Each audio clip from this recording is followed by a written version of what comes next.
This is the Ballroom State of Mind podcast, episode 17, 3 mental skills for competition. Hi, and welcome to the Ballroom State of Mind podcast.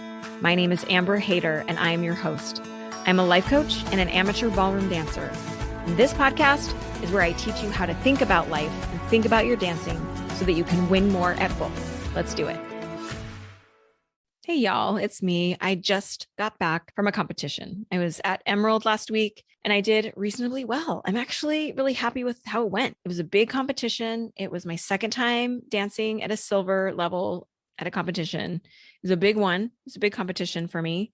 And I was relatively successful. I did really well in my single dances, despite lots and lots of mistakes and flubs, which I should tell you about.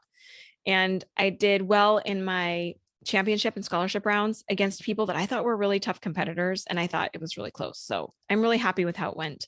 I had to manage myself a little bit in that competition. And I thought it might be nice to offer you guys some mental skills that you can start to cultivate to help you in competition. So I want to offer you 3 mental skills for you to work on that you can apply to your next competition so that you can compete stronger. One of the first things that I want you to cultivate is attentional control. And what this means is that you control your attention, not your intention, your attention. You got to control what you give attention to and how much power you give that thing. Whatever you allow in, whatever input you allow, you're going to have to manage your mind around it. So we don't want to have anything extra that we have to manage our minds around. We want to really limit it and constrain what we give our attention to, especially when we're at competition. Part of this is you understanding what works for you as an individual. For example, you might need to not look at your heat lists at all. You might need to not know who you're competing against, not know how many people are in your heat, like not know their names, not know if it's contested or uncontested. If there's multiple heats on the floor at one time, it might be best for you to not know that information at all. All you need to know is what time you need to be on the floor and you'll be ready. For some of you, that won't help you because you're going to get nervous about what's going to happen and you want to be prepared and you want to know all of the variables. So for some of you, it might be better for you to know how many people are in your heats, how many you're competing against, or how many different heats are happening at one time, the names of the people who are on the floor with you, and preparing yourself. So you need to know what works for you in what you give your attention to. You might decide that you should not be giving any attention to other dancers at all. They're not relevant to you. And so we don't really need to know what they're doing, how they're doing. We don't need to see what their results are. We don't need to know anything about them, really. We also don't need to know who the judges are. For some of us, it's better that we don't know. We don't need to know what panel is judging us. We don't even need to look around that much for some of us. It's your job to manage your attention.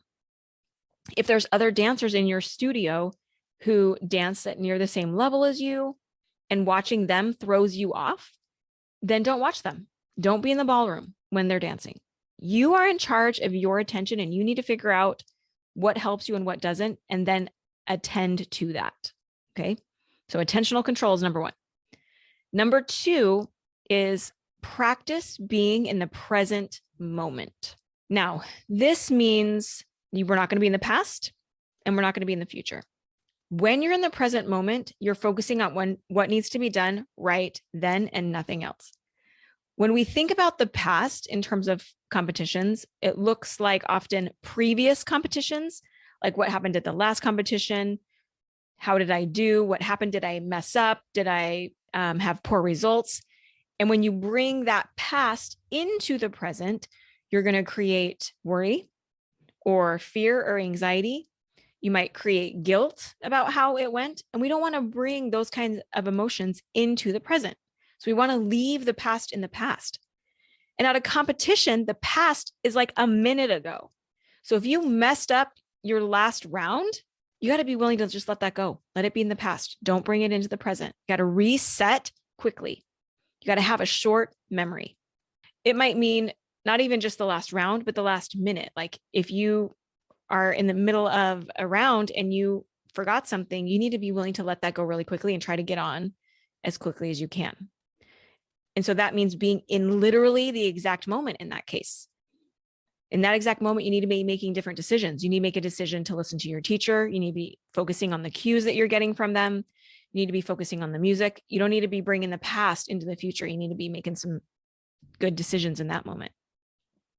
When we worry about the future, or when we pay attention to the future or focus on the future, it often is what round is coming up, who am I dancing against, how am I going to do, what are my results going to be, which dances am I dancing, am I worried about that, what time I'm dancing, what results I'm going to get in my multi-dances if it's dependent on my single dances that I've already done. So when you're thinking about the future, you're creating anxiety for yourself because the future is unknown. The future is unpredictable. And there's nothing we can do about it until we get into the present moment that will be in the future. So we want to leave the future alone and just focus on the present.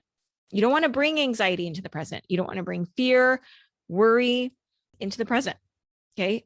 The present needs to just be focused and attentive to what is happening in that moment and making good decisions in the moment. So practice holding your attention again on the present.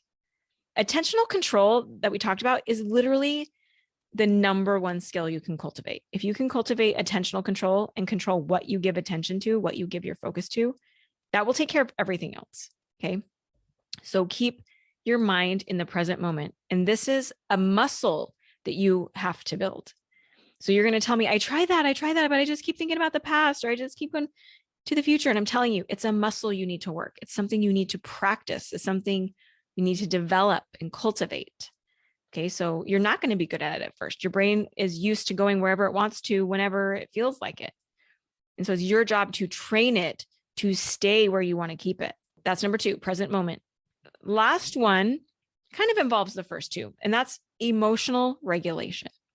Emotional regulation speaks to your emotional state. And a lot of times this is about your stress level more than anything else, stress and anxiety more than anything else. We all have stress, and stress is not entirely bad. Stress actually is good for us. Stress makes us focused. It makes us pay attention to what we need to pay attention to. It energizes us a little bit, actually.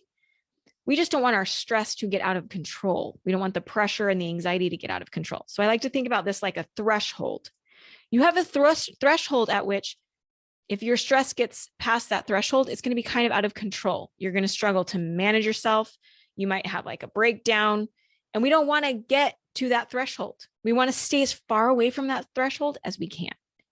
So we want to keep it way low. Okay. We don't even want to get anywhere near it. So that means you got to start regulating yourself a lot sooner. If you wait until you've crossed over that threshold to try to manage yourself, it's so much harder. Okay. So we want to manage ourselves when it's easy to manage ourselves. So that means you need to be paying attention to your emotional state. And then you need to be regulating it as you go. You need to notice sooner when you're starting to get stressed or feel a little bit too anxious. And then we want to soothe ourselves in that moment. It's your job to emotionally regulate yourself. When you need soothing, it's your job to soothe yourself. And the sooner, the better. Okay. There might be times that you need to be energized. I find for myself, when I'm doing my single dances, it's like when I first start dancing, I am so amped up. I have so much pent up energy. And my job in that moment is to calm myself and to settle myself down. I'll take deep breaths. I'll say things to myself like, settle down. It's all right. I'll even say, easy girl, easy girl, and just take some deep breaths, start to feel grounded, start to connect myself to the floor and just center myself. Okay. And then later on in the day, if there's a big gap between my single dances and my multi dances, then actually later in the day, I'm lower in energy and I need to amp myself up. I need to get myself energized. I need to get myself excited again so that I have that to dance with and to demonstrate. So then I got to start figuring out, what do I tell myself? What do I do for myself to amp myself up? And other times you're going to need to cheerlead yourself when you're a little bit discouraged.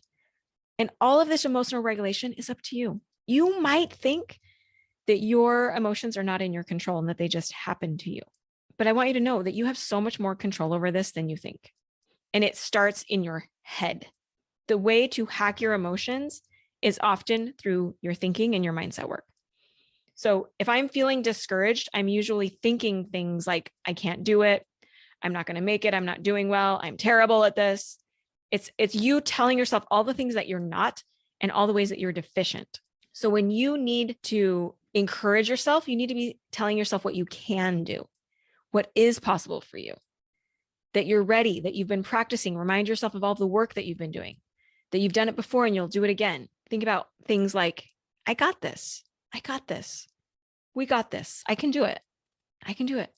Even just saying, I can do it. We got this over and over again is far more encouraging and will be far more useful to you than telling yourself all the ways you're deficient and falling short. When you're stressed out and you're putting a lot of pressure on yourself, you need to tell yourself things like, it's okay. It's all going to be okay. It's all going to turn out fine.